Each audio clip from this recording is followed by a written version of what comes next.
City series cigars and Citrus 7s, black cement 3s, 4s, the hairs and bread 11s. No doubt that I'll be wearing some fire at any sighting. With these Doran Becker 5s, you can see me in any lighting. It's exciting, I'll be flexing to the coldest degree. What's up, everybody? It's Sneakerhead M Checks. I got the 2026 Jordan Flint 13s releasing Saturday, August 1st. So as usual, we're going to take a close detailed look at the shoe from all angles. I'm going to put these on and step around them so y'all can see they look on feet. I also have the previous Flint 13s retro from 2020, so I'll be comparing the two throughout the video, and we'll go over all the differences. After that, I'm going to share my opinion on these, then I'm going to discuss the release, which releases I like best, and all that stuff. So let's get right to it. Tumbled leather on the toe box. No 13 Roman numeral under this, like the 2020 pair has. And it may just be my pair, but the tongue doesn't seem to come up as high on these as it does on the 2020 pair. The uppers have the 3M on them as usual. I think the only Flint 13s released to not have that is the 2010 pair. And the gray down here looks and feels as it should. If you're really looking for differences, you could say the navy on these is a little bit different. Looks to be a tad bit darker than the 2020 pair, but it's really basically the same. And I was hoping that they were going to shape these like the OGs, but no such luck with that. You can see these are cut just like the last retro. Here's the back. Holograms look as they always do. Pretty detailed when you look closely. You can even see like the wrinkles in the shorts. You can actually see the difference in navy, probably a little bit more right here. If I put the 2020 pair next to them, you see it is a little different, but it's so close, I would say it doesn't even matter. Size tag on the tongue, navy interior, and a Carolina blue Jumpman on the insoles. Outsoles are as they should be. Got your pretty blue hologram thingies here. Really no different from the outsole on the last retro other than the fact that these have been worn. I don't know why this discolored the way it did when this one stayed the same. If you're looking for more differences, this is really detail oriented, but if you see here on this blue part, there's almost like a polka dot pattern here. I'm not talking about the small white dots, I'm talking about the bigger, more faint ones. See, if I put the outsole for the 2020 pair right next to that, you can see it's a little different. They still got like that same pattern, but it's just more grooved in there. But I'm really reaching at this point because who the fuck cares about that? They come in the same box they always do. The 2010 release is actually the only Flint 13s that didn't get this box. But yeah, nothing inside, just the paper, and here's the box label. Air Jordan 13 Retro in navy and university blue. It's the same thing that they had on this box. Here's a quick all-around view of the shoe.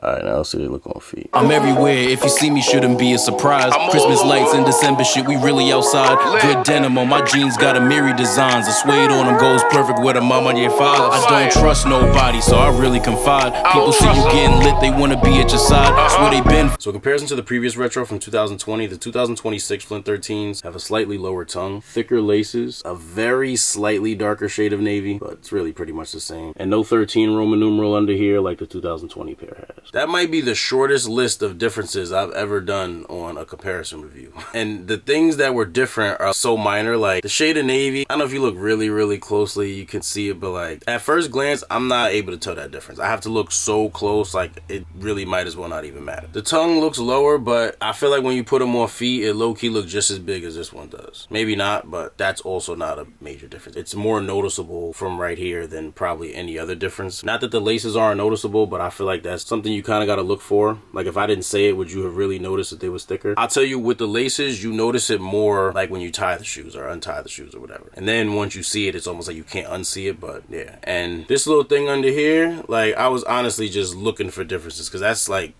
you know what I mean? Like a lot of people don't even know that's there. So it wasn't going to matter to a lot of people anyway. And then those who know it's there, like, does it really matter if the hidden Roman numeral is not on the new pair? No, not in my opinion. But yeah, these shits is nearly identical to the point where if you have a 2020 pair and it's in good condition, like there's really no point in getting these. Like I know the non-sneakerheads or the people who just don't understand always try to clown us for buying the same shoes, not knowing that the shoes don't last, they don't stay in the same condition, and we don't mind getting a fresh new pair of something that even though we had it, we liked it enough to want it again. And you know, they change little details, so you might like the change or you might not like the change, but you need a new pair anyway, and then when they put them out again with the changes you like, then you're gonna get them again. Like, they don't understand. But I'm not gonna lie, looking at these for this situation, I kind of gotta go with the why are we buying the same shoes all over and over. And that becomes a tricky topic because this is actually exactly what we asked for. We want the shoe to look like the OG. We want it to not have that many changes, but it almost feels a little strange, you know what I mean? Like there's really not that much that separates these from the last retro. It might feel strange because the releases are so close together. I think if these are released like 10 years ago and they were this similar, I don't think it would feel as strange. It would just be like, okay, they did the Flints right. I just think I'm just so used to seeing, you know, a little bit more changes than this. It seems kind of odd to me, but ultimately I'm happy with this. Now, me personally, I like Flint 13s, but this release really made me question if I need these or not, because I'm telling you, I think I wore these twice.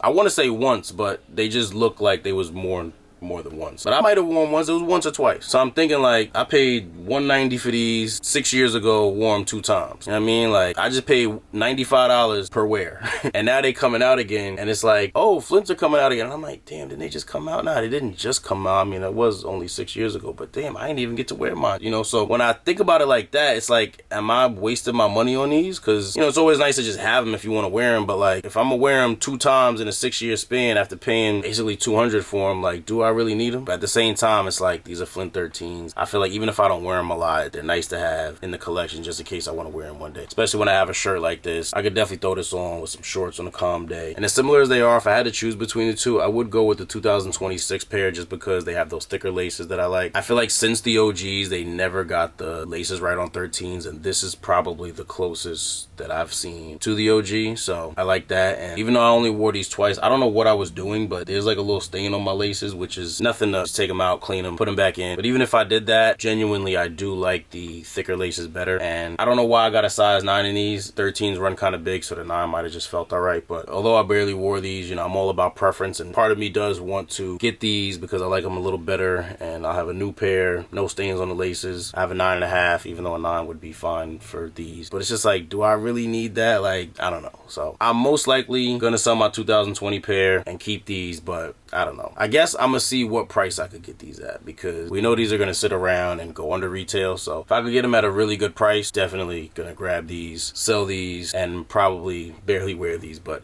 at least I have them. To be honest with y'all, I really want the OGs, because one thing that's missing from these and these is the OG shape. And I feel like sometimes I do overreact to a shoe having a certain shape or not having a certain shape, because when you put them on feet, the shape does change sometimes. But I know for 13s, maybe I've just been seeing them like this for too long, but I really want that OG shape. And because I don't have any OG 13s, mainly because, not even because of separation, but maybe other shit like the hologram is crumbled, or you know, some releases they have like this part bleeds onto the leather. I don't really care for that either. You know, if I'm gonna get a pair, I don't care how old they are, I want them to be crisp. So if I can't get like a 10 out of 10 condition pair, you know, I'm good. But I would love to get the 1998 13s with that higher cut right here. I don't know why that makes so much of a difference, but they look so much better like that. So if I can get a pair for a good price, which I probably can't, but I'm definitely looking into that. But leave me a comment, let me know how you feel about these and which Flint 13s release you like best. My favorite is the OG. After that, I don't know if it's these or maybe 2005, but my personal favorite out of all the Flints is the OG. But let me know how y'all feel. And you know, I realized when I was recording this, I'm at the point where I'm reviewing shoes where the previous retro is a shoe that I did a video on as a new shoe compared to another retro. Like, I had to go back and look, but 6 years ago I reviewed these in comparison to the 2010 pair, which had way more differences than these do. And it's crazy because I don't realize that I've been doing this for that long. Like, I still kind of, like, in my mind, YouTube is still kind of something I just started doing not too long ago, but I've actually been doing this for,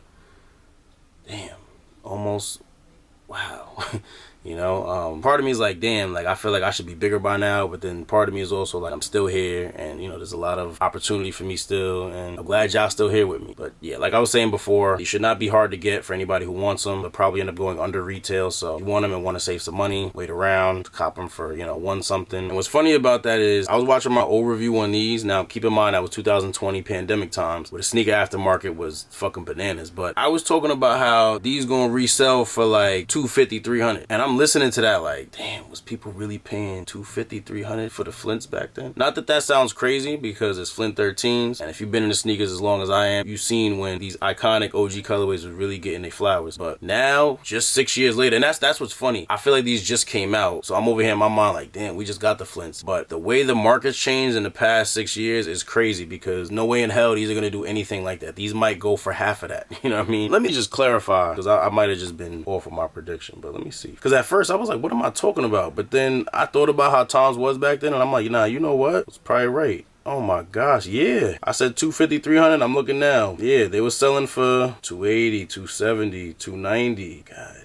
damn. Yo, it's so crazy how this shit changes over the years. That's why I always tell people, just get what you like. Wear what you like. Don't worry about what the market is, because I know a lot of people look down upon a shoe that doesn't go for a lot or that doesn't have super demand. But like, what people don't realize is a shoe that doesn't have demand today might have crazy demand in the future, or a shoe that has demand right now might not have it in the future. So that's why I just tell people, get what you like. Don't worry about the market. Eventually, something that you like is gonna get hot, and then it's gonna be cool for you to have it. But like, the whole like dick riding stuff that's expensive and shitting on stuff that's inexpensive is just corny to me. You know what I mean? Like what you like, stand on it, and when it's cool, just enjoy the moment. You know what I mean? Like, stop trying to get what's cool and just get what you like, and it'll be cool one day. But if this video taught you anything or was helpful in any way, please give it a thumbs up. Likes and comments are always appreciated. And if you're interested in more comparison reviews like this or any other sneaker related content, please do us both a favor and subscribe to my channel if you haven't done so already. Once you're subscribed, make sure you tap that little bell icon where the subscribe button was and select all. That way when I put a new video out, you get notified. You won't miss out on anything. Thank you all for watching. Everybody, please stay safe and healthy out there, and I'll see you next time.